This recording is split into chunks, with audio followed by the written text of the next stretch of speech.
প্ৰথম question first question ভাৰতবৰ্ষৰ নাম ইণ্ডিয়া কিয় হ'ল বা কেনেকৈ হ'ল ভাৰতবৰ্ষৰ নাম ইণ্ডিয়া কিয় হ'ল বা কেনেকৈ হ'ল উত্তৰ প্ৰাচীন কালত গ্ৰীক বণিকসকলে আমাৰ দেশৰ সিন্ধু নদীৰ পাৰত ব্যৱসায় কৰিবলৈ আহিছিল তেওঁলোকে হিন্দুক ইণ্ডাছ বুলি কৈছিল আৰু এই ইণ্ডাছ শব্দৰ পৰাই কালক্ৰমত ইণ্ডিয়া নামটো আহিছে মনত ৰাখিব ইণ্ডিয়া নামটো ক'ৰ পৰা আহিছে মনত ৰাখিব কোৱেশ্চন নম্বৰ 2 ভাৰতবৰ্ষৰ নাম হিন্দুস্তান কেনেকৈ হ'ল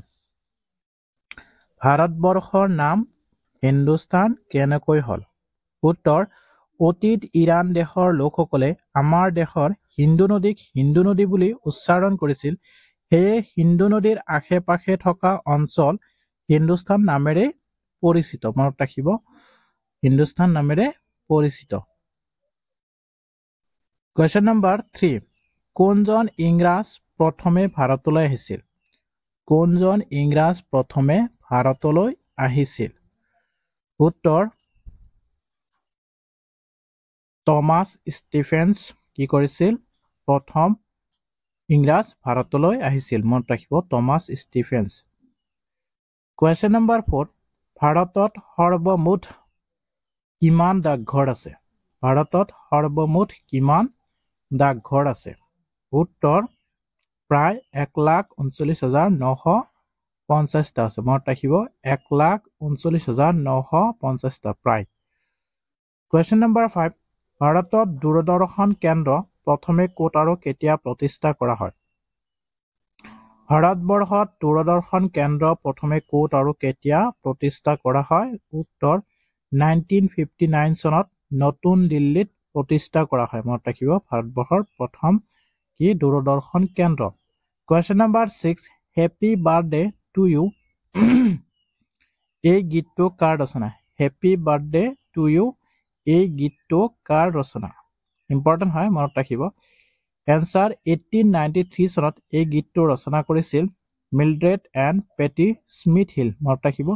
পেটি স্মিথ হিলে দুই সিষ্টাৰে মিলি এই গীতটো ৰচনা কৰিছিল মনত ৰাখিব 1893 চনত আহিব পাৰে কোৱেশ্চন নম্বৰ 7 টুথপেষ্টৰ আৱিষ্কাৰক কোন টুথপেষ্টৰ আৱিষ্কাৰক কোন উত্তৰ ৱাশ্বিংটন ৱেণ্টৱৰ্থ শ্বিফিল্ড 1850 চনত মনত ৰাখিব ৱাশ্বিংটন ৱেণ্টৱৰ্থ শ্বিফিল্ড 1850 চনত টুথপেষ্টৰ আৱিষ্কাৰ কৰিছিল কোৱেশ্চন নম্বৰ 8 দূৰদৰ্শনৰ প্ৰাৰম্ভিক আৱহংগীতৰ স্ৰষ্টা কোন দূৰদৰ্শনৰ প্ৰাৰম্ভিক আৱহংগীতৰ স্ৰষ্টা কোন এটা শ্বেয়াৰ কৰি দিব ভিডিঅ'টো আৰু পেজটো যদি ফলো কৰা নাই ফলো কৰি ল'ব উত্তৰ পণ্ডিত ৰবি শংকৰ মনত ৰাখিব পণ্ডিত ৰবি শংকৰ মনত ৰাখিব কোৱেশ্চন নম্বৰ 9 কম্পিউটাৰ কোনে আৱিষ্কাৰ কৰে কম্পিউটাৰ কোনে আৱিষ্কাৰ কৰে উত্তৰ কম্পিউটাৰ চাৰ্লছ বেবেজে আৱিষ্কাৰ কৰে মনত ৰাখিব কম্পিউটাৰ চাৰ্লছ বেবেজে আৱিষ্কাৰ কৰে অনুগ্ৰহ কৰি এটা শ্বেয়াৰ কৰি দিব ভিডিঅ'টো কোৱেশ্চন নম্বৰ 10 এছটিডিৰ সম্পূৰ্ণ অৰ্থ কি এছটিডিৰ সম্পূৰ্ণ অৰ্থ কি উত্তৰ এছটিডিৰ সম্পূৰ্ণ অৰ্থ কি সাবস্ক্ৰাইবাৰ ট্ৰাংক ডায়ালিং মনত ৰাখিব সাবস্ক্ৰাইবাৰ্ছ ট্ৰাংক ডায়ালিং এছটিডিৰ সম্পূৰ্ণ অৰ্থ কোৱেশ্চন নম্বৰ 11 আইএছডিৰ সম্পূৰ্ণ অৰ্থ কি আইএছডিৰ সম্পূৰ্ণ অৰ্থ কি হ'ব উত্তৰ ইণ্টাৰনেশ্যনেল সাবস্ক্ৰাইবাৰ্ছ ডায়ালিং মনত ৰাখিব ইণ্টাৰনেশ্যনেল সাবস্ক্ৰাইবাৰ্ছ ডায়ালিং আইএছডিৰ সম্পূৰ্ণ অৰ্থ কোৱেশ্চন নম্বৰ 12 FAXৰ সম্পূৰ্ণ অৰ্থ কি ফেক্সৰ সম্পূৰ্ণ অৰ্থ কি FAXৰ সম্পূৰ্ণ অৰ্থ কি answer facility of automated Xerox মনত ৰাখিব facility of automated Xerox question number 13 আইচক্ৰীমৰ আৱিষ্কাৰ কেতিয়া হয় আইচক্ৰীম আৱিষ্কাৰ কেতিয়া হয় আইচক্ৰীম আৱিষ্কাৰ কেতিয়া হয় মনত ৰাখিব আইচক্ৰীম টাং ডাইনেষ্টি আৱিষ্কাৰ কৰিছিল 618 পৰা 907 খ্ৰীষ্টাব্দত অৰ্থাৎ এডিত টাং ডাইনেষ্টিয়ে কি কৰিছিল আইচক্ৰীম আৱিষ্কাৰ কৰিছিল মনত ৰাখিব আহিব পাৰে কোৱেশ্চন নম্বৰ 14 কোন ৰজাৰ ৰাজত্বকাল আছিল অতি কম সময় কোন ৰজাৰ ৰাজত্বকাল আছিল অতি কম মনত ৰাখিব উত্তৰ শ্ৰীলংকাৰ বিক্ৰম বাহু অবিশেষৰ মাত্ৰ 2 ঘণ্টাৰ পাছতে তেওঁৰ কি হয় মৃত্যু হয় ওনলি 2 ঘণ্টাৰ পাছতে তেওঁৰ কি হয় মৃত্যু হয় মনত ৰাখিব কোৱেশ্চন নম্বৰ 15 কোনসকল লোক মেগী নামেৰে পৰিচিত আছিল কোনসকল লোক মেগী নামেৰে পৰিচিত আছিল উত্তৰ যীশু খ্ৰীষ্টৰ জন্মৰ সময়ত যি তিনিজন বিদেশীয়ে নৱজাতকক আশীৰ্বাদ দিবলৈ আহিছিল তেওঁলোকক মেগী নামেৰে পৰিচিত আছিল মনত ৰাখিব যীশু খ্ৰীষ্টৰ জন্মৰ সময়ত যি তিনিজন বিদেশী নৱজাত আশীৰ্বাদ দিবলৈ আহিছিল তেওঁলোকক মেগী নামেৰে পৰিচিত আছিল মনত ৰাখিব কোৱেশ্চন নম্বৰ 16 ৱৰ্ল্ড বেংক কেতিয়া প্ৰতিষ্ঠা হৈছিল ৱৰ্ল্ড বেংক কেতিয়া প্ৰতিষ্ঠা হৈছিল আপোনালোকে IMF ৰ সম্পূৰ্ণ অৰ্থ কি কমেন্ট কৰি জনাব উত্তৰ 1944 চনত আৰম্ভ কৰা হৈছিল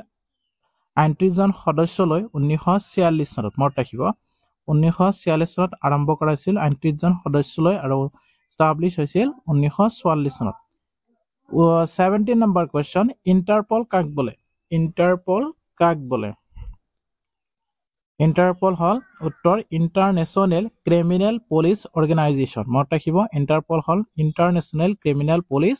অৰ্গেনাইজেশ্যন আহিব পাৰে ইম্পৰ্টেন্ট হয় মনত ৰাখিব কোৱেশ্চন নম্বৰ 18 মাদাৰ টেৰেছাৰ প্ৰকৃত নাম কি আছিল মাদাৰ টেৰেছাৰ প্ৰকৃত নাম কি আছিল মাদাৰ টেৰেছাৰ প্ৰকৃত নাম কি আছিল উত্তৰ এগনেছ গুঞ্জা বোজাজিউ কি আছিল 1910 জন্ম আৰু 1997 97ত কি আছিল মৃত্যু হৈছে মনত ৰাখিব এগনেছ গুঞ্জা বোজাজিউ অৰ্থাৎ মাদাৰ টেৰেছাৰ কোৱেশ্চন নম্বৰ 19 ইংৰাজীৰ সৰ্বাধিক ব্যৱহৃত শব্দবোৰ কি কি আহিব পাৰে কোৱেশ্চনটো ইম্পৰ্টেন্ট হয় মনত ৰাখিব কেতিয়াবা এনেকুৱা কোৱেশ্চনে পৰীক্ষাত দিয়া দেখা যায় সো মনত ৰাখিব ইংৰাজীৰ সৰ্বাধিক ব্যৱহৃত শব্দবোৰ কি কি বহুত শব্দ ব্যৱহাৰ হোৱা সৰ্বাধিক কিন্তু বেছি ব্যৱহাৰ হোৱা শব্দবোৰ হ'ল I, the, and, of, it, is, was আৰু that এইকেইটা ইত্যাদি শব্দবোৰ কি হয় বেছি ব্যৱহাৰ হয় মনত ৰাখিব কোৱেশ্চন নম্বৰ 20 ইংৰাজীত সৰ্বাধিক ব্যৱহৃত আখৰটো কি ইংৰাজীত সৰ্বাধিক ব্যৱহৃত আখৰটো কি আহিব পাৰে ইম্পৰ্টেন্ট হয় মনত ৰাখিব ইংৰাজীত সৰ্বাধিক ব্যৱহৃত আখৰটো হ'ল ইটো আটাইতকৈ বেছি ব্যৱহাৰ হয় মনত ৰাখিব আটাইতকৈ বেছি ব্যৱহৃত হয় সো আজি 20টা কোৱেশ্চন আলোচনা কৰিলো ভিডিওটো চাই কেনেকুৱা